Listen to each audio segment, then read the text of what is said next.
Sure. So, Devin Carney, I represent the towns of Lyme, Old Saybrook, and Westbrook, which makes up the 23rd district. I am going for my third term. Born and raised in Old Saybrook, went through the public school system there, live in Old Lyme now. I am the ranking member on the Transportation Committee, so I'm the highest ranked House Republican on that committee. I also serve on the Environment Committee and the Finance, Revenue, and Bonding Committee, and I'm co-founder of the Young Legislators Caucus, which is a bipartisan caucus with folks under 40 and under. And I also serve as the co-chair of the Bipartisan Clean Energy Caucus, which is focused on improving Connecticut's clean energy portfolio as well. Some of my big accomplishments over the past 4 years certainly include a lot to do with transportation. Transportation is an important issue in my district, so I was really thrilled to be named ranking member, having a leadership role in that committee. One of the things we were able to do is I had a big role in stopping the rail bypass that was set to go through Old Lyme and would have really affected the region as a whole, including destroying historic buildings and environmentally precious land, businesses, things like that. So I was happy to work, again, along in a bipartisan manner with other elected officials and activists to stop that. Certainly proud this year to make sure that certain transportation initiatives were funded in my district, especially Shoreline East and Ninetown Transit. There were threats to take away or reduce funding and raise fares on both of those services, which would have had a negative impact on many of the people in my district, and also highway improvement projects. I was able to work along bipartisan lines to save that funding. Also, again, with transportation, defeating the mileage tax proposal. There was a proposal to spend, I think it was about $300,000 to study the mileage tax, and it was definitely met with some animosity. A lot of people, once they heard about what the mileage tax would entail, were very concerned. So I was very happy to shepherd that through the Transportation Committee and get that passed in the House. And again, on a bipartisan level, that's one of the things I've always tried to do up in Hartford is work across party lines to get the best policy forward for the folks in my district. I've been very independent up there.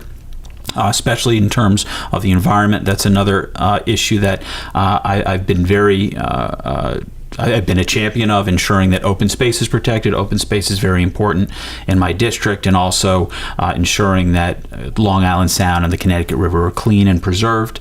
And then, of course, the economy. The economy is extremely important to the folks in my district, ensuring that the cost of living is affordable, the quality of life is high, and that taxes aren't too high. I think over the past 8 years, we've seen, obviously we've seen the two highest tax increases in state history, and it's definitely hasn't improved it hasn't really improved my district. So my focus has definitely been to try to make sure that additional mandates and taxes wouldn't come down the pipeline and affect the taxpayers and residents I represent. Things like stopping moving the teachers' retirement, or a third of the teachers' retirement, onto the municipalities would have drastically raised costs, which could have possibly raised property taxes. And my district, all four towns have low mill rates in comparison, so making sure that those mill rates aren't forced to go up. Same thing with there was a statewide car tax proposal that would have had the car tax go up on the statewide level, that would have raised car taxes for folks in my district. So I was happy to be able to stop that, and also to make sure that my district's public education system doesn't see any additional mandates or cost cutting.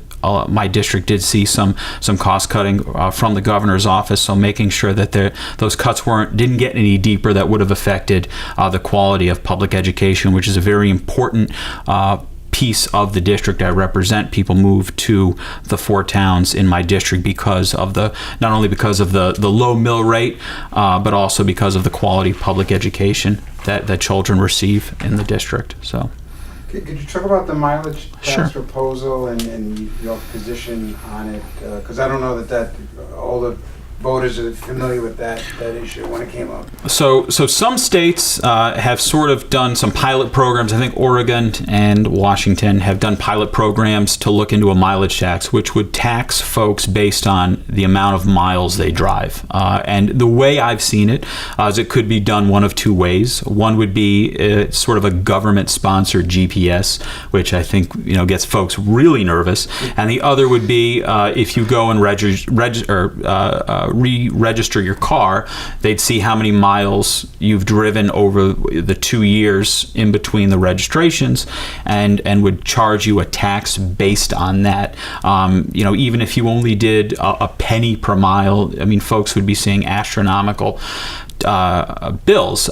Some folks think this is a user tax. I just think this is something that would really, really negatively affect folks' bottom lines, and again would add to there's a lot of people's desire to want to leave the state of Connecticut for states that have more economically friendly tax climates.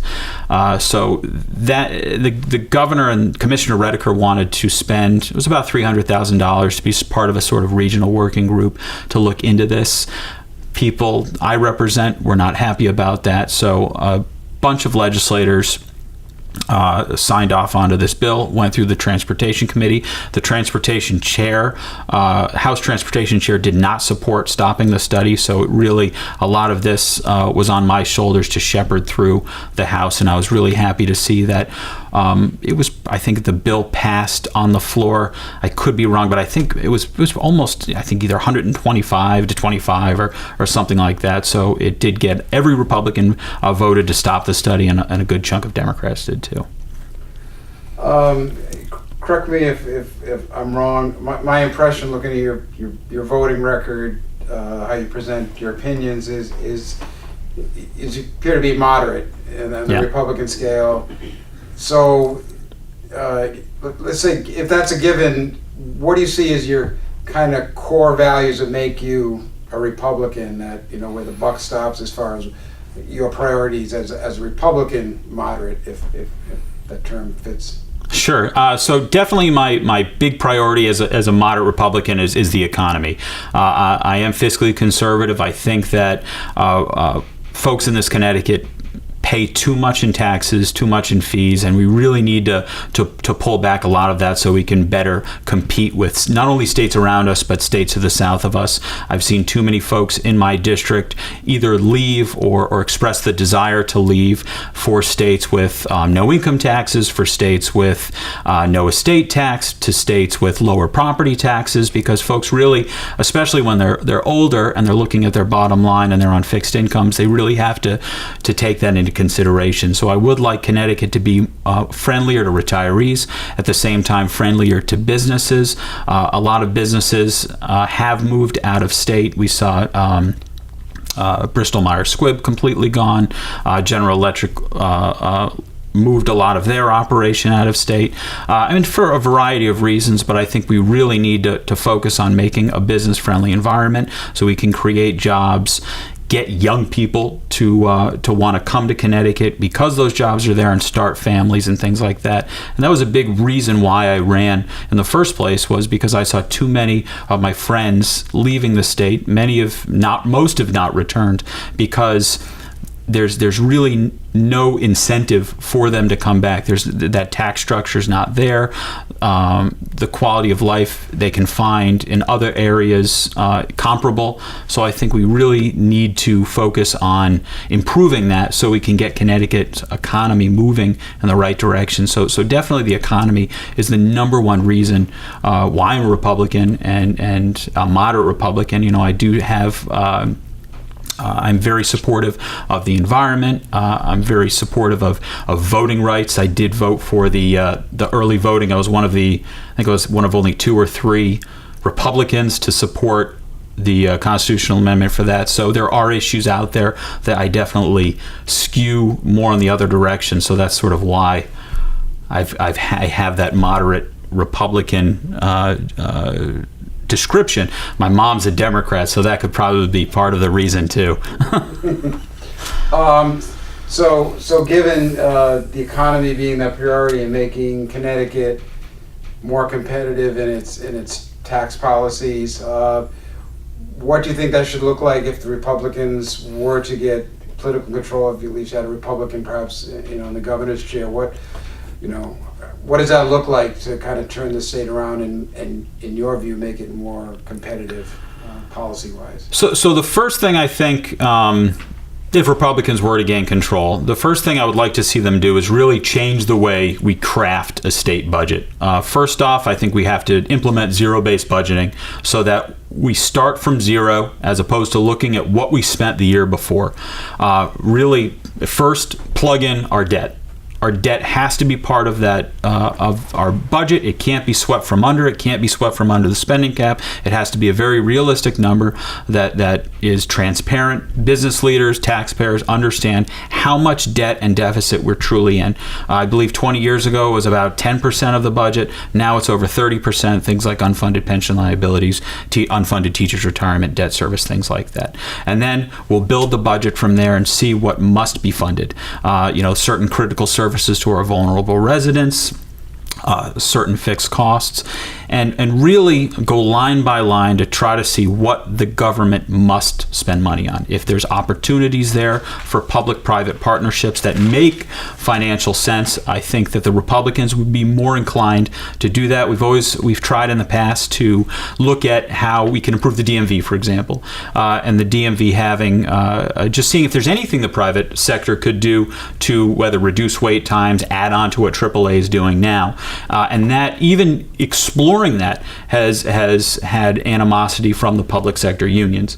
So I think having a Republican majority in the House would at least open up that opportunity there too. I would also open up opportunities to restructure the CBAC agreement.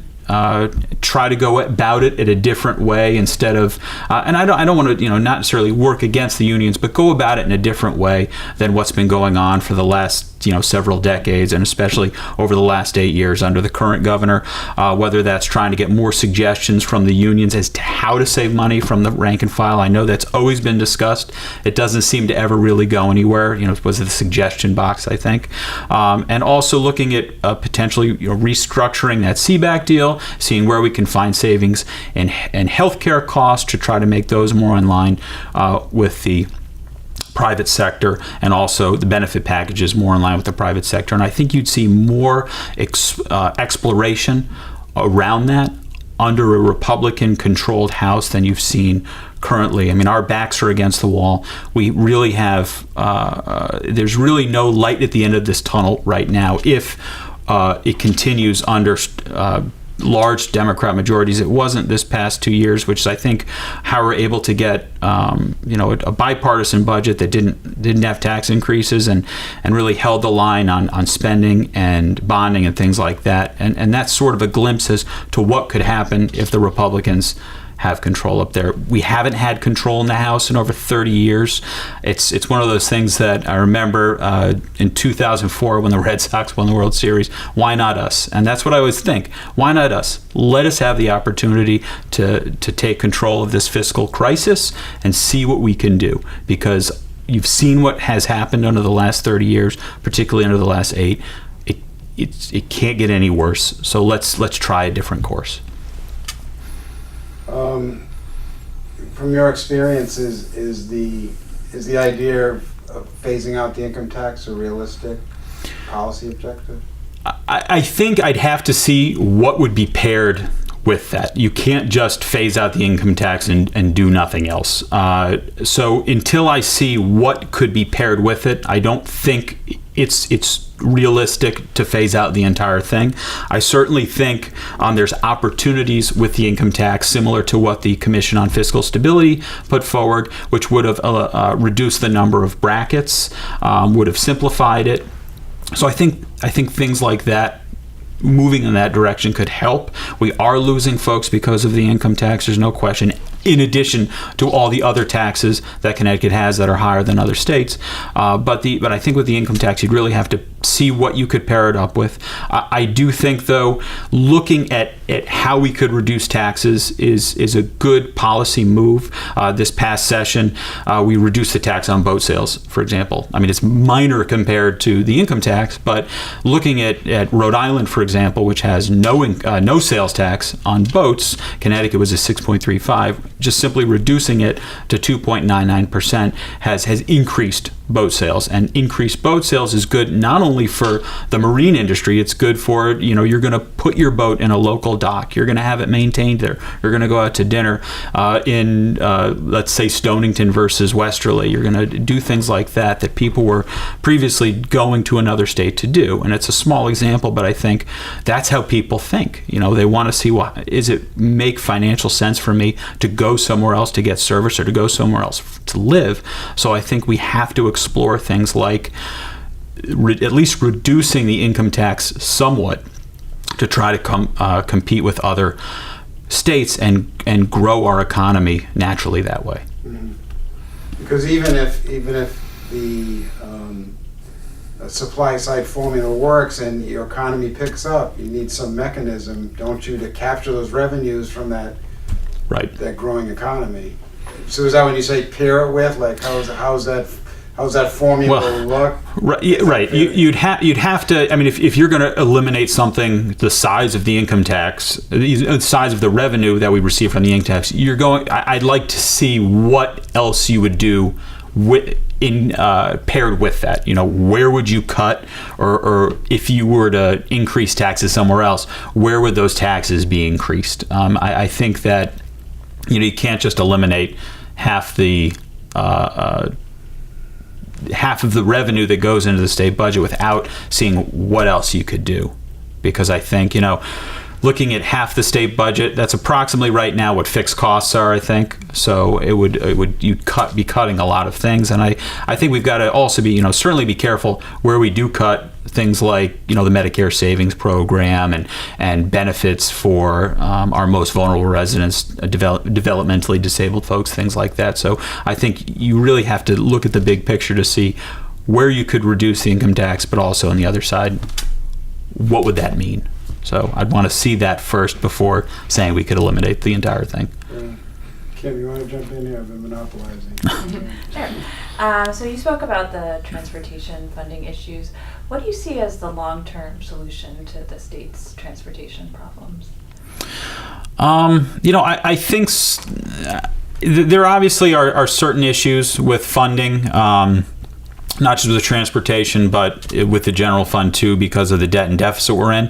I think a lot of this was caused by a lot of the debt service that the current governor and the bonding commission has put on the special transportation fund. The special transportation fund was set to go into deficit this current fiscal year. We were able to avoid that by moving the new sales, the sales tax on new cars over to the special transportation fund to keep us out of deficit for a little while, but that deficit will potentially pop up again. So I think we really need to be mindful about what we bond, what we spend on, and how the special transportation fund is spent. I think we've seen certainly some raids of that fund over the last 8 years. We can't raid from that. I'm looking forward to seeing how the constitutional amendment for a lockbox, which will be on the ballot this year, will impact the special transportation fund and investments into the special transportation fund. So we definitely need to be mindful of that. Our infrastructure's broken. We've got, I think, 300 plus structurally deficient bridges all across our highways. So we will have to just be extremely mindful of the health of that fund. Smart bonding, smart spending there on areas where traffic is high, certainly 95, and trying to improve those corridors, which would also help bring businesses here. A lot of our neighboring states have better infrastructure. Massachusetts has a better infrastructure. So I think that if we spend wisely there and invest wisely there, we can grow the economy, which will add additional investment to the special transportation fund. Where do you stand on tolls? And yep, let's start with that. So I figured you were going to ask that. So tolls, I think, is a more nuanced proposal than I think a lot of folks realize. The toll bill that was proposed in the Transportation Committee this past year by the DOT and the governor, looking at the revenue that they estimated from the toll bill, would have meant that we had about 72 tolls all throughout the state of Connecticut, toll gantries. They'd be electronic. State of Connecticut drivers would get a discount, but having 72 places set up on, all 95, 84, 91, 8, 2, 11, 9, and the merit, I think once people hear that, they have second thoughts about the reimplementation of tolls in that vein, to that degree. I think before we move forward on any sort of a implementation of tolls, you've got to see how much the maintenance is going to cost. You've got to see how much it's going to cost to actually put these toll gantries up. You got to see how much it's going to cost to run the program, who's going to run the program, things like that. And also, if you're going to put tolls in, I hear from people in my district, it would be fine with border tolls. You can't just do border tolls because it violates federal law. But if you were to put in some sort of a toll plan that really focused on out-of-state drivers or truck drivers, Rhode Island just implemented the trucks-only tolls. I think that there could be some potential compromise there. I would not, though, support any sort of a toll plan where 70% of Connecticut residents, 70% of the revenue from tolls would be coming from Connecticut residents and drivers. We already have one of the highest gas taxes in the nation, so I think adding that burden onto folks, and it would of course hurt lower income folks more. I think adding that burden onto folks really is a non-starter for me. So if there could be any sort of a smaller, more nuanced plan, like I said, really focusing on, you can't just go out-of-state drivers, but focusing on getting those out-of-state drivers who right now don't pay anything because they're probably not filling up here because gas isn't so much less expensive in New Jersey anymore, but gas is still less expensive. And Massachusetts has a lower gas tax than Connecticut, so you still are seeing Connecticut as a pass-through state. So, how come so many of your Republican colleagues, you must talk to them, yeah, don't even want to have the discussion? Well, I think it's because of the fact that Connecticut drivers already do pay some of the highest gas taxes in the nation, and I think adding an additional financial burden onto folks is very concerning at this particular moment. And also how the discussion has been so far. Like I said, 72 toll gantries, spending $10 million on a toll study that the governor shoved through the bonding commission with 5 months to go in his term. So I don't think there really has been any sort of collaboration to see what could potentially work for Connecticut residents.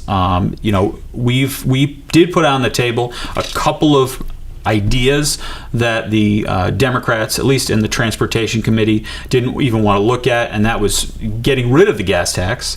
So if you're going to have the tolls, because that way, at least, if you got rid of the gas tax and it worked out to be about the same revenue from Connecticut residents, but you'd be getting that out-of-state revenue from folks who don't even stop you for gas, but maybe they would if the gas tax were lowered. New Jersey just raised theirs, and they're actually getting reduced revenue because they raised their gas tax. So pairing it up with that, they said they'd reduce it 5 cents, but a penny every year over 5 years after tolls are implemented. I mean, we've been down that road before. It would never happen. And then also in the Transportation Committee, one word, if it had just been changed, I think could have potentially gotten some support from the Republican side. And what it was in this language, the DOT would come up with a plan, so they'd have tolls, I don't know where, a map with tolls on it. And only the Transportation Committee would have to approve it. If the Transportation Committee approved it, and the legislature did nothing for 30 days, it would have been deemed approved. And we said it's got to be deemed rejected. You can't just sit on your hands and have the legislature do nothing like they did with union contracts for so long, because we know it would happen there, and they refused to change that word. So I think that the whole process surrounding this discussion has really turned off a lot of Republican folks, because they just see what could happen. That's why I say, let Republicans have control, see what could happen, see the different policies we could implement, the type of budgets we could implement, and give us a chance to get the Special Transportation Fund healthy. Give us a chance to get the economy moving in the right direction. Give us a chance to deal with the debt and deficit that's going to burden our state for decades to come. So I think that answers your question. It does, actually. Kim, you got something? Yeah, one of the debates I hear coming up in the towns in the 23rd district is, how to promote economic development while still keeping the character of the towns, the small town feel. What do you think the solution to that is? So to promote economic development, well, I think that people move to small towns like Old Saybrook or Old Lyme because of that small town charm, because of the great public schools, because there's just the taxes are low, things like that. So I don't think you'd want to fundamentally change the way these towns look or operate. I think there is certainly room for economic growth within these towns. We do have industrial parks in these towns. There's a lot of empty business fronts in these towns that I think would be filled if we had a better business climate for folks here in Connecticut. A lot of those business owners have left. They've retired and moved to a different state in retirement, potentially even started or continued their business down there. So I think while there's a lot of benefits to living in the towns I represent. Certainly the property tax structure is low. The environment's fantastic. The education's fantastic. We still have that business climate in Connecticut that's really not friendly for businesses, and it really makes it difficult to start a small business here in the state of Connecticut. I mean, there's large chains popping up, Costco in East Lyme, for example, and Denali opened up in Old Saybrook. I think an Agway's opening up in Old Saybrook. So they have that opportunity, but I think if the state had more of an opportunity, state residents had more of an opportunity to start that small business without really being burdened by so many regulations and taxes, I think we could start to see some additional economic development in certainly the towns I represent and towns across the state. Where do you stand on the push to push up the minimum wage to $15 and often paired with it is mandatory paid family leave? I think paid family medical leave is a nice idea. I really do. I think raising the minimum wage is probably inevitable. I mean, it's going to go up at some point. I think, though, the problem is right now the state's economy is in such crisis that I think adding additional regulations onto businesses, particularly small businesses, will hurt our business climate and our economy. The Hartford Courant did an article regarding paid family medical leave. It was going to cost about $20 million, and they said it's just the state can't afford it right now. Is the state going to fund it? Are the employers going to fund it? Are the employees going to fund it? How is this going to be funded? Is it going to be sustainable? Will those promises be there if folks need to use that money? We've been down, I keep saying, but we've been down this road before. We know how it ends. It's just right now these things are really difficult to implement because of our really weak economic climate right now. I think, maybe down the future, these are things that could be a possibility. Certainly, if a private company wants to provide paid family medical leave, I would be open to offering a tax credit to those folks, because I do think it's a worthwhile idea. I think it's a good idea. But it's just right now we can't continue to add new programs, add new burdens when we can't pay for what we're already what we already have in place. We've got to get out from this debt and deficit, and until we do that, Connecticut really is going to struggle to move forward as a state, and people and business owners are going to continue to look at other states to start their business, move their business, which would, job growth in other states, economic activity in other states, things like that. So we've just got to, I think, just hit the pause button for right now and see how it goes from here on out. We're giving everybody a half hour and we're just over that. Okay. Do you want to sort of give you a chance to summarize or anything you want to close with to the voters? Sure. Well, it's certainly been an honor representing the folks of the 23rd District, the honor of a lifetime. I've worked extremely hard over the past 4 years to try to implement smart business policies, smart economic policies, smart transportation policies. I've worked on a very bipartisan basis, and I've been very independent up there, and I would continue to do that. I would continue to put the people I represent above party politics, above special interests, and I think we really need that right now in government. There's a lot of divisiveness in Washington. There's divisiveness in Hartford, and we need folks who are willing to work together for the betterment of our society, to improve our economy, and I certainly think I'm the best candidate to do that. So, Well, thank you for coming in. Thank you very much.